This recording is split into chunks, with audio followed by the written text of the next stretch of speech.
Now, as I've said before, permitted development rights right now are the way to bypass all of that.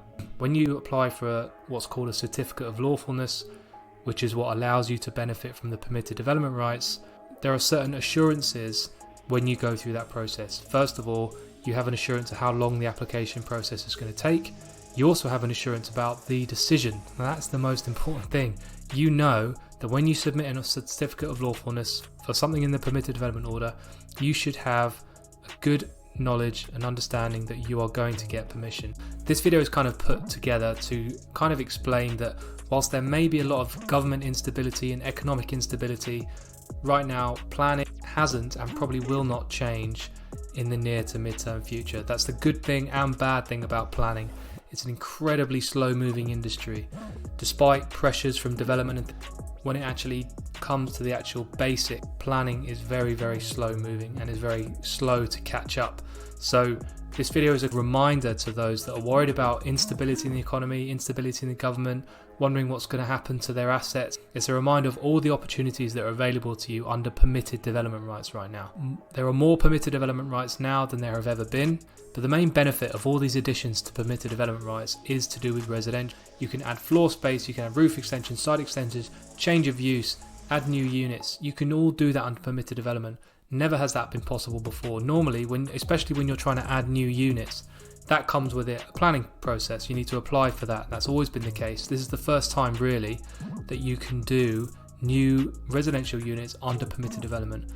Now, why is that so important? Well, as I've said before, the planning industry is a seriously slow moving process. And as anyone will know who is submitting an application to a local authority, it's not much quicker when you submit an application. So for those that don't know, once you submit an application, you get assigned a case officer and the case officer reviews it and ultimately makes a decision. The case officer within the local authority. Now, back in the good old days when you used to submit applications, you used to talk to the officer, hi, how's it going?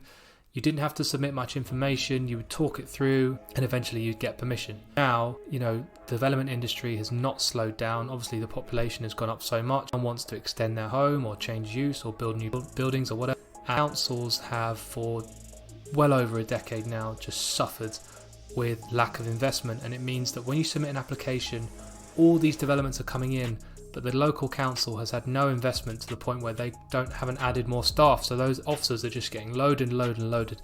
So it means that the experience for someone who submits an application is very, very poor now. So you can submit an application, you might get a decision, but in that time you will never speak to a case officer. That is very, very common now.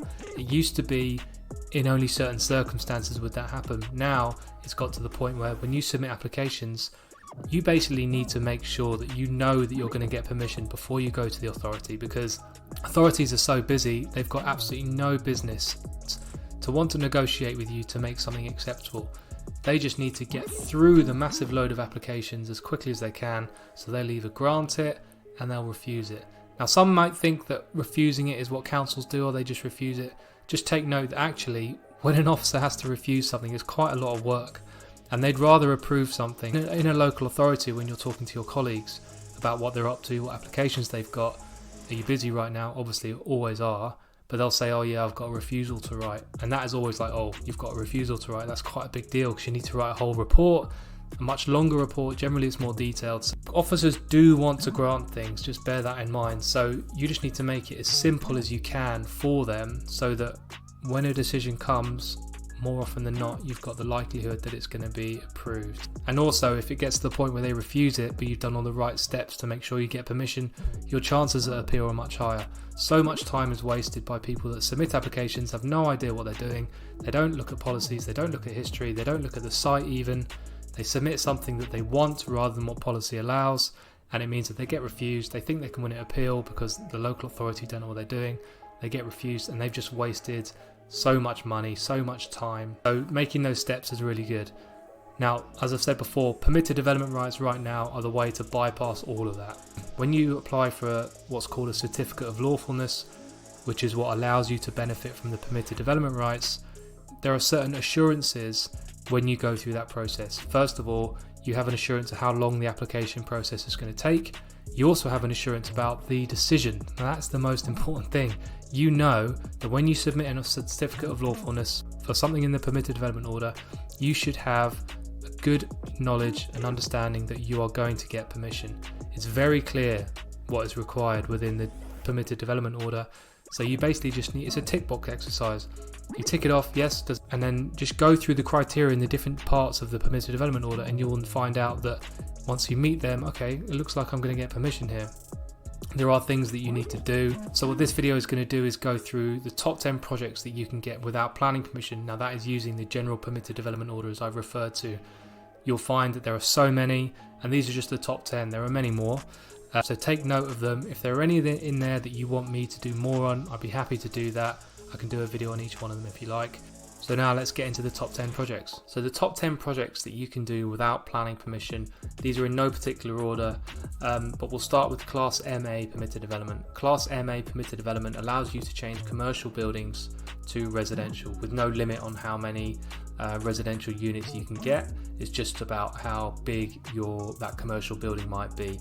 Now, all of these projects that you can get without planning permission are all linked to a document called the General Permitted Development Order, and that lists a whole bunch of different types of development that you can do, and it is bigger than it's ever been. The amount of development that you can do now is just humongous compared to what you could do before. So Class MA permitted development is a huge thing. It gets a lot of popularity. I'm sure you've probably seen a few videos on it. Allows you to change commercial to residential, and that's anything within Class E, so that includes retail, standard office, gyms, and lots of other things. So have a look at what Class E includes, because there might be a building that you've seen that falls into Class E that may well benefit from changing use to residential through permitted development. Class G is very similar to Class MA. Class G allows you to change a commercial building to mixed use, keeping the ground floor to commercial and then changing the upper floors to up to two residential units. Now, I've done a video on this before, and the conditions on using Class G are there's a lot fewer conditions than there are for Class MA, and I think the barrier to entry for using Class G is a lot lower. So yeah, Class G is a great use of permitted development. So number 3 is rear extensions. Now the opportunities for rear extensions are much higher than they used to be. You can now extend your property 3, 4, 6 or 8 meters depending on whether you're a terraced or detached property, and also depending on whether you're in a conservation area or not. And this is massive. I mean, if you can extend your property up to 8 meters, that's a huge amount of development, even depending on how wide your property is. So simple residential alterations now, almost all of them are wrapped up into the general permitted development order, and it's a really great opportunity for people wanting to extend their homes and don't want to go through the planning process. The number 4 is outbuildings. You can build an outbuilding separated from your property, provided that it is incidental to the enjoyment of your dwelling house, which is basically a protection to stop people building in their back gardens and turning it into a flat or a house or a self-contained dwelling.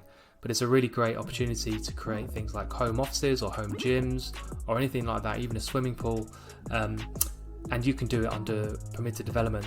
Next one is side extensions. You can extend your home no more than 50% of the original dwelling house.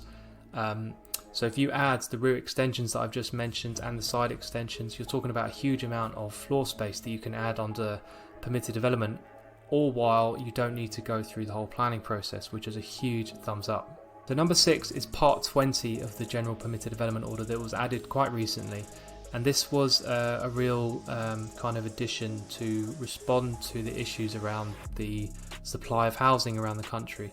So you can now add 2 stories onto most different types of buildings, commercial or residential, for new flats, and it's a huge opportunity for people to add a huge amount of value and scale and floor space to their properties without having to go through the planning process. Now, there is a prior approval process which is different to the planning process. It's just more black and white. There are things you have to do, yes, but it's a lot more black and white than the whole planning process is, and it's a lot easier to navigate through than having to negotiate with officers and having that whole uncertainty about where your application might go.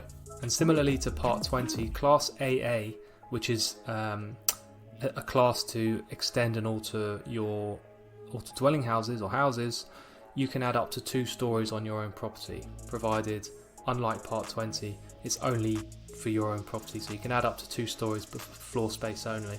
Now, if you wanted to use the planning process after to subdivide your house and turn those 2 stories into flats, that's up to you. But using permitted development, you can go up to 2 stories using Class AA. So I'll just rattle off these last 3.